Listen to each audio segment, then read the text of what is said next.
Big news came out Friday after the bell. Moody's ratings downgrades United States rating to AA1 from AAA. Changes outlook to stable. So, oh my gosh, people are like, oh my goodness, Moody's finally did it. They downgraded the United States of America. Oh my gosh.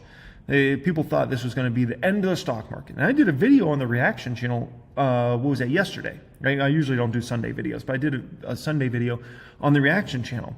And I never talked about this downgrade. People are like, how can you not talk about the downgrade? Oh my gosh, the market's going to crash. This is going to be horrible. And I'm like, I didn't talk about it because it doesn't matter. It doesn't matter. It's literally meaningless to the stock market. You got to understand, back in 2011, which I'd only been in the market a few years at that point in time, there was this huge event that happened. Standard & Poor's came out and downgraded the U.S. debt from AAA to AA+. And this was a huge deal. They talked about it on CNBC, I'm telling you. They talked about it for weeks straight. This big downgrade, if not months straight. It was a huge deal. Like, it seemed like every time I turned on CNBC back during that time, oh my gosh, they're talking about how the U.S. got downgraded. It was massive news, right? It was 14 years ago. That was massive news then. We all just been waiting for this. We've just been waiting for this, right? So when this news came out, I by the way, this is another reason you guys want to follow me on X. If you don't follow me on X, you can certainly do that. That's in the description area, all my videos, if you want to follow me on X. Because a lot of times I can't cover everything on a YouTube video, right? But on X, I posted, I says, does this change my investing plan? Heck no. I don't care about this at all. The fact that the U.S. debt got downgraded by Moody's means absolutely nothing to me. And absolutely nothing to the way I invest. This is irrelevant, man. Like S&P did this 14 years ago. We've just been waiting for 14 years for Moody's to finally do it. And at the end of the day, there's nothing new revealed. We all know the debt situation in the United States of America. We all know how strong the economy is versus the debt situation, right? We all know the GDP and the GDP per capita. Like, there's nothing new here. It's just Moody's did what they probably should have done 14 years ago, finally. And so you look at the stock market today, it doesn't care. The Dow finished green today. The S&P 500 finished green today. The NASDAQ finished green today. When S&P did that back in 2011, it was a drama market, man. Oh my gosh, people freaked out. Now, dude, we've been waiting for 14 years for this. 14 years, and they finally did it. We're like, we're already over this. The bond market's already knows what's going on here. This doesn't come as a shocking surprise at all. So people last night that were in my comment section said, how are you not talking about this? This is a huge deal. I'm just like, gosh, man, people got a lot to learn in regards to the stock market here, right? Looking at the public count here today, I had countless stocks that were green, right? Fubo was up $3,000 today. Adobe was up $807. Amazon was up, AmazingZon was up $633.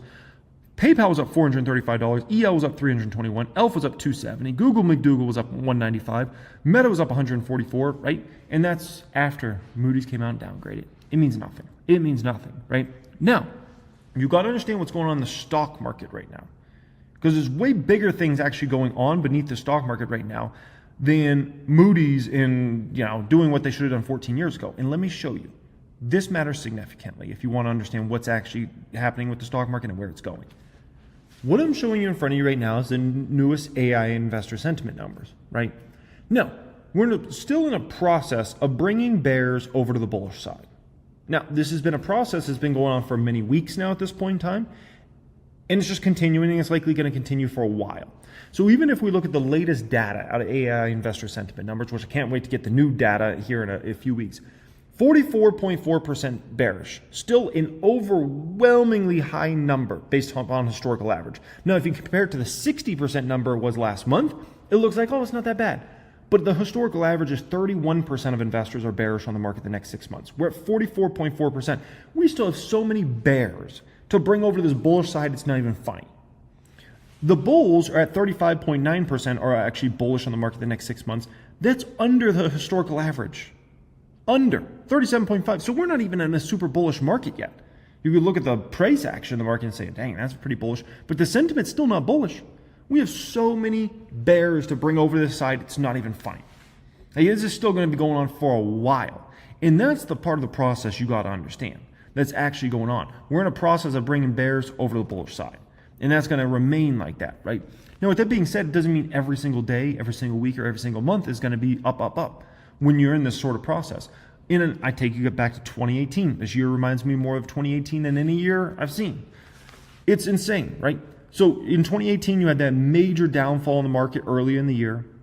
And then you bottomed it out, right? The market starts to come back. Then it went back down to kind of like, almost touch those lows, but didn't quite get down that low, right? Then it comes back, falls a little bit more. Strong comeback, falls a little bit more. Strong comeback, and you bust through new all-time highs in the S&P 500, the NASDAQ, every index, right?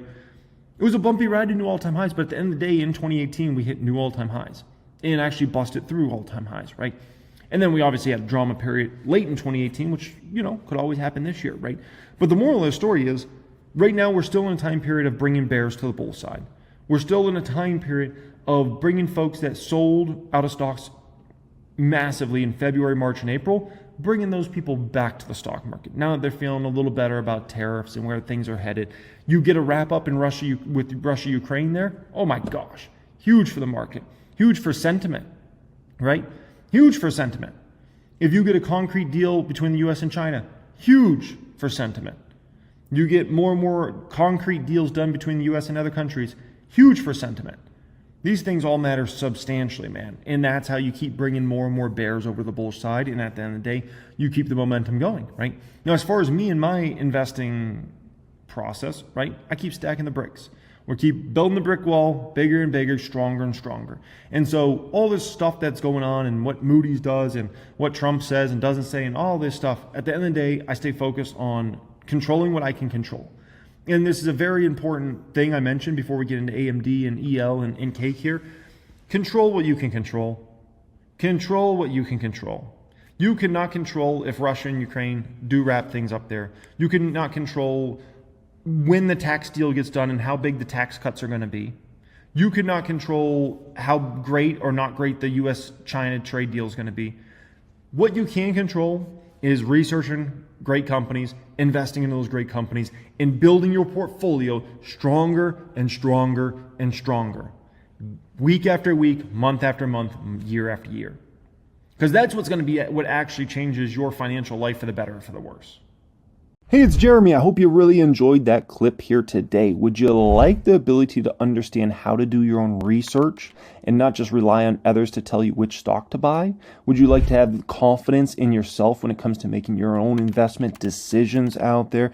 If you're going to be able to do that, you got to have full understanding of everything you need to look for in stocks, how you can decipher whether a stock is a buy, not a buy, all those sorts of things. That's where my private group comes in to help. The description area down there will have a link to apply to join my private group. We've taken over 1,000 people over time and been able to teach those folks exactly what to look for in companies, how to research companies, how to understand financial statements, understand all the different metrics so you can make judgments on companies. And we've been able to have so many people, an incredible amount of people, hit 6 figures plus in their portfolios, 7 figures plus, even some hitting 8 figures plus in their portfolios over time. So if you're looking to take your game up to the next level and play this on a much higher level, apply for my private group. Once again, the link is in the description area.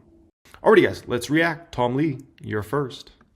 Head of Research and Fundstrat Capital CIO. Happy Monday, Tom. Good to see you in. Yeah, happy Monday. You really haven't been unnerved by anything since Friday night, have you?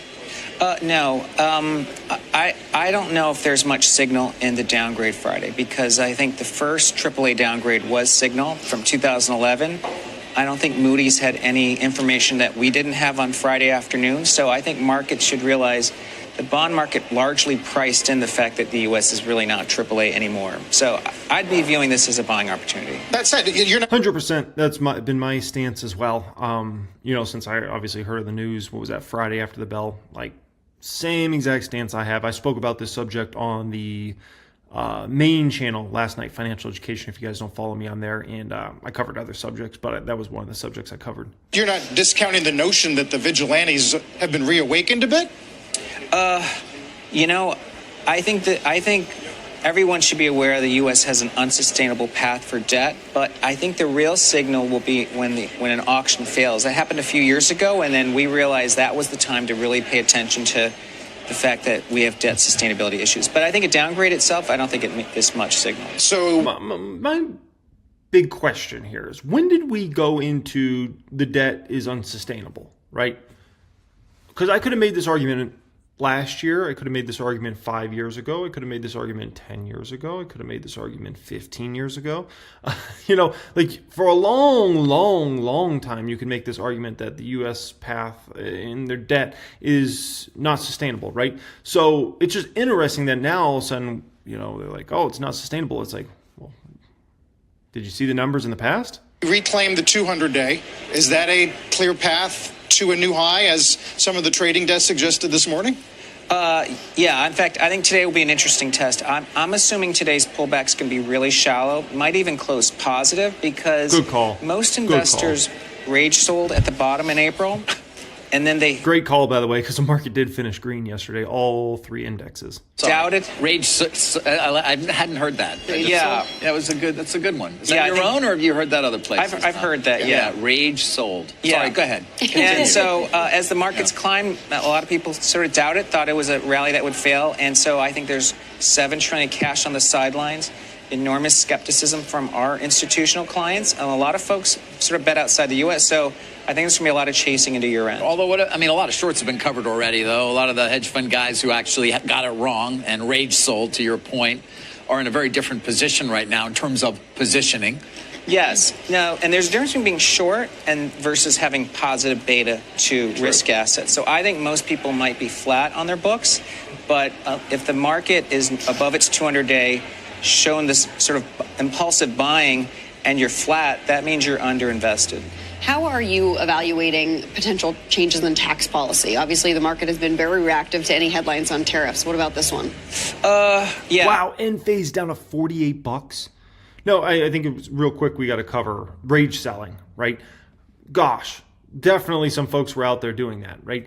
There was, if you go back to that from February 19th through that April 7th low, you had two kind of groups. You had one panic selling, right? Market's going down significantly. Oh my gosh, Trump's doing all these tariffs. This is crazy. It's going to wreck the economy. It's going to wreck everything, right? And taking everything Trump said as like, it's all going to be what happens. Oh, he's got 145% tariffs on China. That's what we're going to do for now moving forward, right? Which is a huge mistake to assume like everything he was saying was going to be accurate, right? And then you got the other group of definitely folks that were kind of rage selling, but I think that's a little bit more of the foreign money that was kind of doing that. Like they were mad at the way Trump was coming across, and they were mad at the tariffs and all those sorts of things. That was a little bit more of the rage selling. I think a lot of the U.S. investors, the hedge fund managers, those sorts of folks, they were panic selling. They were really scared. The market was sinking rapidly, all this tariff stuff, oh my gosh, caught very offsides, and a lot of them were heavy in the market. You don't get the market to go up the way it did, right? Which, after Trump won that election, we went up on almost a straight line. And that doesn't happen unless hedge funds and all these funds are just investing very, very heavily. There's no other way of doing it. It's got to be just ridiculous sums of money coming to the market day after day after day. Then all of a sudden you get that tariff drama coming out, and whew, things freak out very, very quickly. So yeah, definitely some rage selling in there. You also had some panic selling. In fact, I think as we start to think about 2026, and it makes sense because we're in the mid-year, there is not only tax policy that can be a tailwind, it looks like it's going to be, but it's deregulation. Sure. Several published pieces show that regulatory cost for U.S. companies is over $2 trillion, maybe as much as $3 trillion. It's a bigger deal than the tax cuts itself. Yeah, obviously we've been waiting for some time about the regulation. So in this environment, the ever bullish Tom Lee, what are you looking at when it comes specifically to the Magnificent Seven? We watch those so carefully, but the NASDAQ, of course, under pressure here today. We think the Mag 7 is going to lead into year end because it's a group that fell first. It was widely owned, but it really got washed out. I think Tesla was a really good sort of case study. So I think the Mag 7 is going to reclaim its old highs. That's, of course, why the S&P should regain its old highs and of course, actually move above that before year end. And what about financials? That's obviously an area that so many people were looking to early on. Is that still on your radar? Yeah, financials are important. You need the banks to rally. They have been.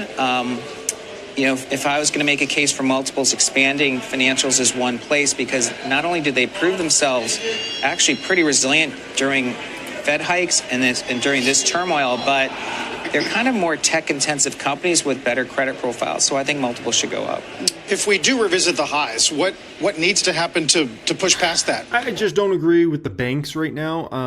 I'm definitely in disagreement with Tom Lee on the banks. I think the banks have At this stage of the cycle, I think there's significant risks in the banks. And here's why. It really comes from kind of two parts. One is if, let's say we do eventually go into this big recession that everybody's been calling for years, and let's say it actually for real happens either later this year or let's say it's next year, right? Huge risk to the banks. Huge risk to the banks, right? Like, I don't need to explain that one further. Additionally, they kind of got this double whammy risk of then, let's say hypothetically, the recession does come, economy actually gets damaged for real. What's going to happen? Interest rates are going to move down significantly, right?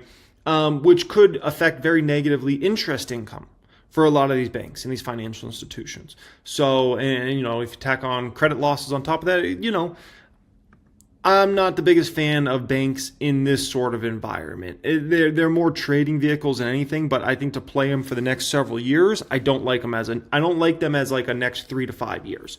You know, you usually want to bet on the banks after you've gone through a major recession and coming out of that. So like, you know, 2020 would have been a really good time to obviously bet on the banks, and they've performed tremendous.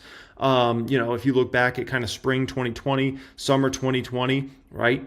Banks have done very well. Obviously, coming out of the great financial crisis, I think was a really good time. So you get sometimes that make it an intelligent time to buy banks for the next several years. I don't feel like right now is one of those times. I feel like you're you know, kind of squeezing the orange for the last bit of juice. What form of resistance will it be? Well, I think investors have to look past tariffs, because if we're only trading tariff headlines, the markets are going to be range bound. But again, as I look at 2026, I'm looking at companies that are battle tested. They survive the tariff headlines. There might be freer trade. That's an upside to earnings. Freer trade than we thought. Yes, than we thought, yes. But earnings estimates have come down, have they not? Yeah, but they're going to flex in both directions, meaning I think if we have deregulation, possible improved ability to export, you know, tax cuts, that actually all supports higher earnings. But I also think the multiple for the S&P should be going up because, again, we've taken away a black swan event. I mean, we did, you know, the February to April period was a black swan for stocks. Do you think the downgrade hurts the push for tax cuts? I think it's going to have almost no effect. No effect? Yeah, because at the end of the day, the bond market prices what they think the rating should be. I don't mean a market from the market standpoint. I mean from the political optics standpoint. Yeah, it might, but you know, at the end of the day, the U.S. really wasn't AAA anymore because it was only 1 out of 3, so it's like not even a split rating AAA. So, Tom, is there anything out there? I mean, and to be fair, you've been bullish throughout. You were right during this period when a lot of others sort of, whether they rage sold or just got upset in general. But what, if anything, is top of mind for you in terms of concern? Well, I think the most important is the consumer has to stay healthy because right now we're seeing this huge divergence, right? Like the UMich surveys show banana level inflation expectations, but the realized is low. If the consumer gets super cautious and retraces, then we have a recession. So I think it does come into consumers have to stay confident and keep their jobs. And so you're a believer in the data versus the sentiment? Yeah, at the moment, this divergence between inflation and realized is actually the largest I think ever recorded for UMich. And so I would say as long as inflation doesn't explode, then the consumer has marginally a chance to become even more positive. Wow. Yeah, a lot of your former colleagues at JPM think that the hard data will catch up to the survey work. Yes. And I'm paying attention because, of course, JP Morgan, they do a lot of homework and they've got credit card data, so we do have to watch it. Sure. So we just have to hope for the best. In just a moment here, we're going to go and we're going to look at the comment section here because Tom Lee, this is really fascinating. If you go back to, you know, January, February of this year, Tom Lee was loved. I mean, every time you go on CNBC, the comments were so insanely positive. Then you fast forward to April. Oh my gosh, everybody's calling Tom Lee, you know, oh, he's just a clown, permabull, and he doesn't know what he's doing. He's clueless, you know, blah, blah, blah. Just calling him names and all those sorts of things, right? So let's see now where the sentiment is around Tom Lee, okay? The sky is blue, the sun rises in the east, water is wet, and Tom Lee is bullish. Tom Lee would try to spin his head being on fire as a bullish signal. No matter how much what he says contradicts what he said last week, it's still bullish. Like some of the, I can tell like which one of these are like spam comments or whatever, right?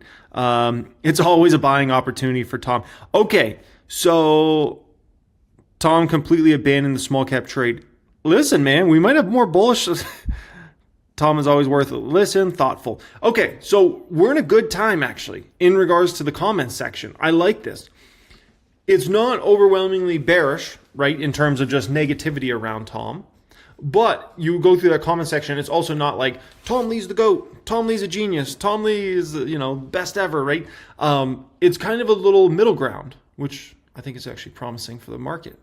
Get worried about the market. Get very worried about the market when everybody and their grandma is praising Tom Lee. But load the boat whenever the comment section on Tom Lee videos, everyone hates and everyone's making fun of Tom Lee. And when the comment section is a little more neutral, bye, baby. Okay.